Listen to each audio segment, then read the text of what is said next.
Hello everyone and welcome back to another video on the channel. Today we're going to be talking about the third episode of the latest Star Wars Disney Plus series, Skeleton Crew. This episode is once again directed by David Lowery and it is continuing that swashbuckling fun tone that's Goonies in Star Wars, that tone and feel, and like the Flight of Navigator type of feel that I mentioned in that last episode is now continuing on in this one. And of course I'll be getting to spoilers for this episode, so if you have not had a chance to watch it on Disney Plus, go check it out, come back here and let's just jump right into it. But actually, before I do want to mention again, at the end of this Skeleton Crew series I'm going to have here on the channel, I will be giving away a digital copy of Spider-Man No Way Home.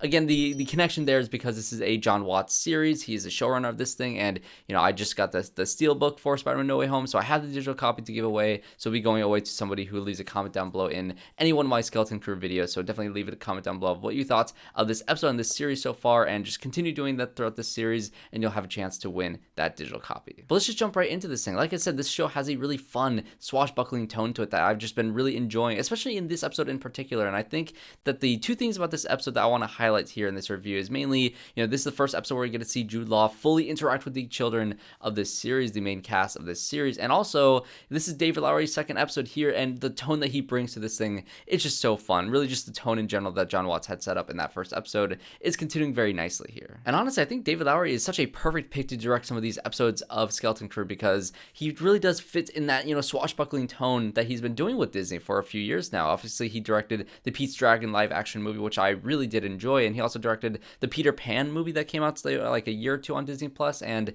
you know, I wasn't the biggest fan of that movie. I think it was fine overall, but I think that if that was stretched out to be a series on Disney Plus, I think it would have worked a lot better because again, the work that he did with the children in that movie and the dynamic between them and Captain Hook, who was also played by Jude Law, was just, you know, it just makes sense that you get David Lowery to continue this sort of thing because he's great at doing stuff both in the tone of something like The Green Knight, which I believe is actually going to be playing in IMAX once again, I believe tomorrow night. So if you haven't had a chance to watch Green Knight, it's a great movie. It's going to be in IMAX tomorrow, which is really exciting. But also, he's great at, you know, the more kid-friendly tone as well with Pete's Dragon and stuff like that as well. And so it's great to see him continue in the world of Disney so he can go ahead and fund his, you know, smaller, weirder, you know, a ghost story type of movies as well. And so I'm just really happy for David Lowery every time I see him work in general, and it's great to see he gets to play in the sandbox of Star Wars. And Jude Law was great in this episode, and like I said in that first video for the first two episodes of Skeleton Crew here on the channel, this show is very heavily relying on the kids, the child actors in this cast, because they are the main leads of this series, and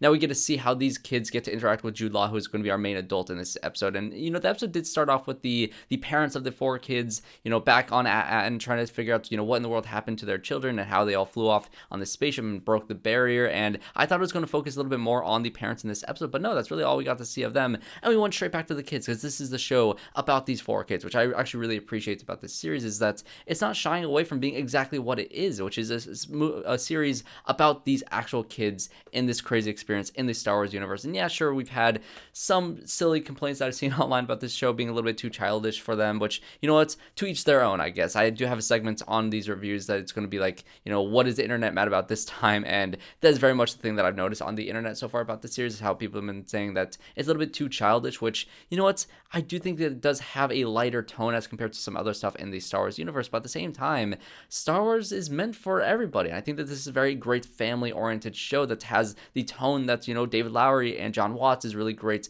at capturing, and it just adds a lot of, you know, fun to the series. And so focusing on these kids and focusing on their dynamic with Jude Law and having them play off of each other is really fun to see. I thought the humor in this episode was also just as good as the humor in those first two episodes, and you know, Jude Law is great at playing this type of character. And yeah, he played Captain Hook in that David Lowery Peter Pan movie. I think he was good casting for that, and I think he's also good casting here as well, because again, he's good for this type of pirate type of role, and it's fun to peel back the layers of this character because I think it is pretty clear that he does have the ability to use the Force. You know, he moved the keys instead of the second episode at the end there, and in this episode you get to see him use the Force to turn off a light switch, and I don't really know how else he would be able to do that without being able to use the Force, but they've been kind of keeping the idea of him being a Jedi, quote unquote, kind of a mystery in this series as well. And so I don't think he was ever a Jedi, because this is in a post, you know, Empire type of world. Maybe he was a kid when the Jedi Order fell and when all that stuff happened, and so maybe he's just kind of, used his abilities as a Force user that has been, more so untrained than other Jedi would have been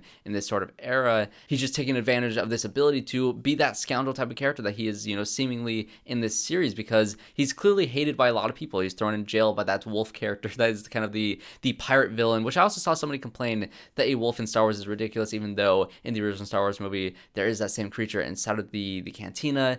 In that one part of the original, it's some people complaining about Star Wars. It's just such silly complaints. But either way, the fact that, he's hated by this other captain, this other pirate captain, the fact that he was thrown in jail and that, he was able to convince these kids to take them on this journey because they think he's a Jedi. But obviously, the two kids are going to be skeptical of him being a Jedi, and they're going to, try to pry the truth out of him. And when they go to this one moon planet that has this owl character, which I really love the design of this character. Honestly, this character feels it's almost a mixture between Harry Potter and Star Wars. I feel like this character kind of lives in both those worlds. I can see this character existing in both of those worlds, and I really enjoyed this dynamic between this character and how this character was seen as a backstabber from the eyes of Jude Law, but in reality, this character definitely knows how bad of a character Jude Law is, or how untrustworthy he actually is in reality. And so it's really good to see Fern and KB continuing to challenge this character and to continue to, force this character to get out of his shell, to be a little bit more truthful, and to say directly to him, it's like, okay, you work for us. We're not working for you. We are using you to get home. We need you to get home. And so in order to do that, we're going to have some sort of agreement here. We're going to have some sort of, honesty between these characters. And that's what I'm really enjoying about the dynamic of these characters, and especially these child actors who are taking the lead of this series, is that, they are actual characters. They have different motivations. They do want to get home, but they all have very distinct personalities. And I think that, again, this episode kind of continues that storyline that the first two episodes had extremely well. And like I said, the swashbuckling tone and the action in particular in this episode made this episode stand out, even if it is not an episode that is filled with a bunch of plot development, that it has, the mystery unraveling even more. Yes, we got to know the character dynamics a little bit more inside of this episode, but it's the action and the swashbuckling tone that really did shine for me in this episode, especially when it comes to the, opening scene with the whole, escape from the jail, the running through the pirates, docking bay and getting to the ship, and, going into hyperspace and the line fleeing back and destroying part of the docking bay. That was all really fun, but the X-Wing scene at the end of the episode was great. I loved all this, getting the kids to be involved in the action with getting them into the pods and having them shoot back, and seeing how Fern reacted to this and how Wim reacted to this, especially since he's the more wild card, the more reckless and adventurous type of character. He got very excited to get into that pod. That was great to see how those two characters kind of fought over who got the shot off against the X-Wing. That was really great. But also Neel flying and piloting the ship.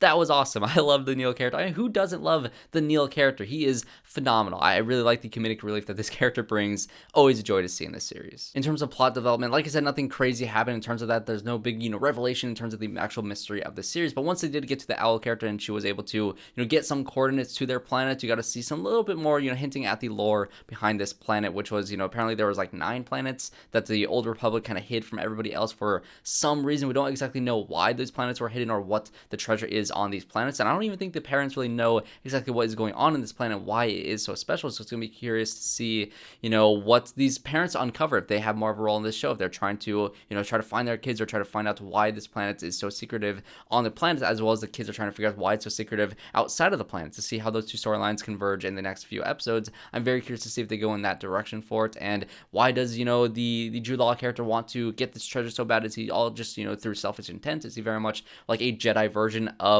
Han Solo in this world? What is his role in this? What is the owl character's role in this? Does she want to get to this planet, or what do the other pirates want to get to this planet for? What is this treasure? Again, all those mysteries are still here and present inside of this series. We didn't get any specific answers to it, but we at least got coordinates that give our characters a place to go, at least. But that's all there really is to say about this episode of Skeleton Crew. Like I said, comment down below what your thoughts are on this episode, and that will also get you eligible to my giveaway for Spider-Man No Way Home at the end of the Skeleton Crew series. Definitely comment down below what you thought of the series. But before I go, I do want to talk about one last thing, and that is the segment, what is the internet going to complain about this time? This is where I try to predict what the, Star Wars fans, will complain about to everything when it comes to Disney Star Wars, especially the Disney Plus series. And last week I did predict that the people are going to complain about the scene in the first episode where the kids were, play fighting with, fake lightsabers. And I thought that'd be very silly, because anybody who complained about that, guaranteed they did that as a kid themselves. And I thought that would be a very funny thing for them to complain about. And it's not that I was wrong about that bad, because I did hear a lot of complaints about the series being childish overall, which I do think is a little bit of a silly complaint, but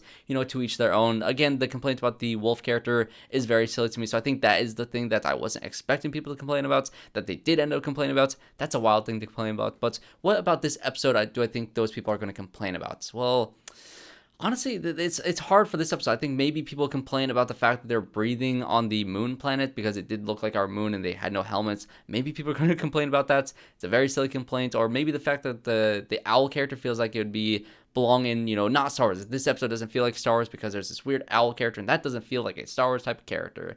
Maybe that's what they'll say. Honestly, it's very hard to get in the headspace of these, people that are going to complain no matter what about Disney's Plus Star Wars. But I don't know, that's my prediction. But those are just going to be my thoughts on this episode of Skeleton Crew. If you did enjoy the video, make sure to leave a like and subscribe to the channel to see more reviews just like this one. Like I said, I'll have weekly reviews out for Skeleton Crew, along with weekly reviews going out for whatever movie's releasing in theaters every single week. And I'll have like an RIP to the Spunk universe, the Spider-Man universe of Marvel characters. We have Kraven releasing in theaters this upcoming week. So maybe I'll just do a ranking video of all those movies in that series, because why not? It's the death of that series. Why not just go out with a bang and just talk about all of them in a row? So definitely subscribe to the channel if you want to see more reviews like that here in the future, along with my end of year reviews. I'll have my best movies of 2024 list and also my most anticipated of 2025. But that's going to be it for me. Like I said, leave a like, comment down below, and subscribe to the channel to see more reviews just like this one. Hope to see you all in my next one.